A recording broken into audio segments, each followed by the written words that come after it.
Welcome to using generative AIs for research.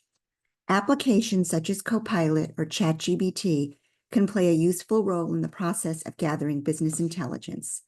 These are likely one of many types of sources you will turn to. Let's make sure that you use them wisely, with clarity about what they do well and their limitations.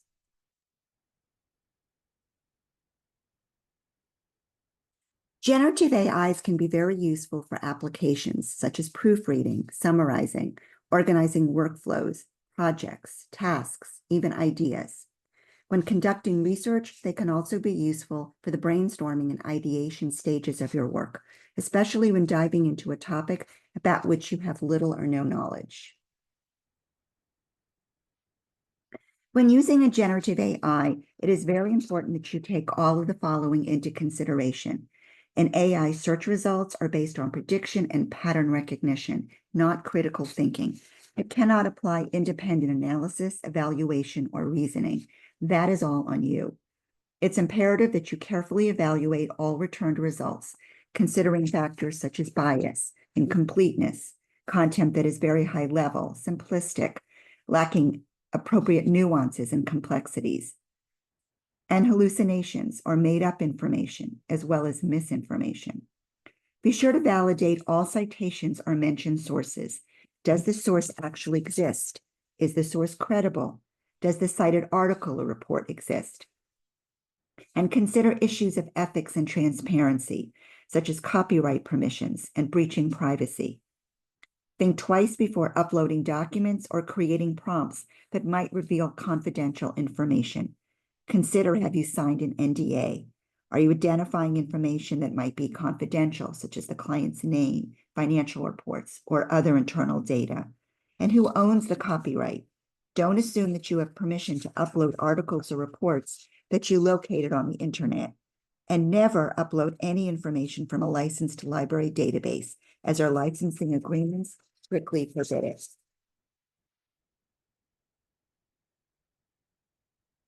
How you engage with the AI can impact the returned results. The more completely you articulate what you are asking for, the more likely you will get useful results. Following are some best practices for writing a prompt. Provide context. Identify your role and who your intended audience is. Clearly describe your topic. What are you looking for? Is it information about a specific industry or application?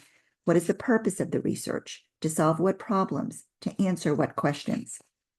How do you want the returned results organized? Using bullets, paragraphs? What is the name of desired responses? For example, the top 5. And think about the order or sequence, such as ranked in order of importance. Pay attention to your writing style. Use complete sentences with correct grammar and structure. And be polite. Say please and thank you. Studies have shown it actually can help. And once the results are returned, iterate and keep iterating. Continuously refine and clarify what you are looking for. You can easily build on a previous prompt as well as request new information. Lastly, it is very important to pay close attention to the returned results. Watch for repetitive phrases, word choices, and word structures. This is an indication that the AI has reached its data saturation and peaked in its capacity to generate new content. You may be surprised how quickly this saturation level kicks in. Remember, the AI is working off of a confined universe of content at any given time. When you start to see this repetition, it is time to explore a completely different prompt or consider using a different resource. Reference this slide for some examples of prompts used for business research. There are also a few examples of the iteration process building off of returned results. In case you are not aware, Emory has an enterprise license to Copilot. You have access to the premium version of this AI at no cost. This slide includes the URL for signing in. You will be prompted for your Emory Net ID and password to authenticate. All of your work will be saved, and there are no limits on the number of prompts you can generate. I'm not going to go live in Copilot, but it works very similarly to ChatGPT. And like most AIs today, does cite at least some of the sources used for returned results. In Copilot, I ran a search on the food service subscription delivery space. I'm a consultant working with the client in the food service industry, in particular, the subscription delivery space. I would like to understand the top 10 opportunities for innovation and disruption, currently and looking out 5 years. Use bullets to display the results, rank the results in order of the most highly disruptive first. The return results for this prompt are pretty high level, which is what is to be expected. Next steps might be to write a series of individual prompts for each bulleted concept. Ask the AI to provide more detailed insights and data. Remember, the more specific your prompt, the better the chance of getting at least some of what you hope to find. And consider directing Copilot to return the results in paragraphs in order to move away from the more typical summarized results to more detailed information. Reflecting on the results of the original prompt, I also wanted to identify some consumer demographic and psychographic insights and data.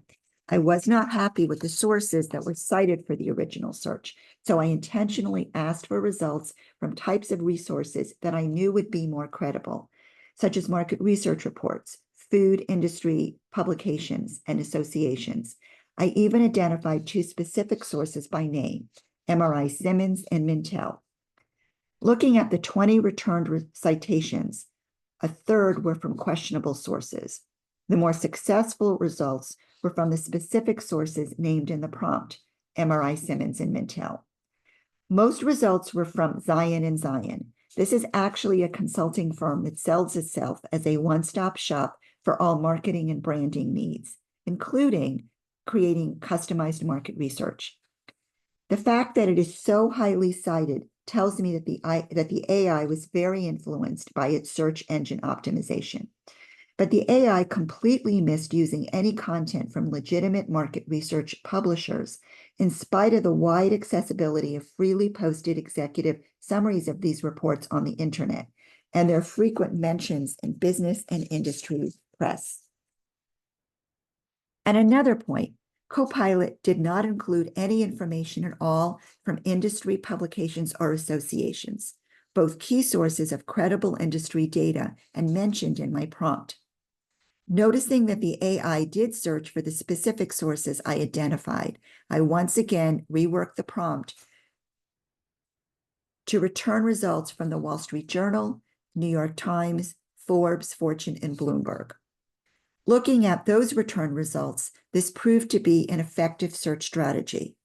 Notice that I said effective, not necessarily successful. It is so important to not lose sight that the purpose of using the AI is to pull together some contextual information about your topic. Its focus on summarizing results can mean that there is a lot of critical information that is not incorporated by the AI and therefore not included in the return results. It's a starting point, period. I started this session saying that generative AIs are one source of many that you should use for your research. Understanding its strength and limitations is important in order for you to make the best decisions about which resources to use and why. This slide is about understanding the risks of over-relying on a generative AI for your business research. It is so important that you use other sources to balance and fill in gaps in the AI's results. So I've reworked the original Copilot prompt one more time, but configured it for searching Google. So here's the Copilot prompt, and then here is the Google version. Neither versions specify the types of resources I would like referenced, nor identify any sources by name. In this slide, I captured a number of the sources that showed up in the Google search. There were industry publications, such as Today's Restaurant News and the Food Institute, associations, such as the National Restaurant Association and the International Food Service Distributors Association, market research report executive summaries, such as one by Fortune Business Insights, Statista, a great source of industry data points, and even an academic journal, the International Journal of of sustainable transportation. The sources exactly fit the profile of the types of information I was hoping to find when I searched Copilot, but didn't. And they are all very credible. So if I had to sum up the experiences of using both the generative AI and Google to research the topic, I would say that the value of using the generative AI was to quickly identify some top opportunities for innovation and disruption in the industry.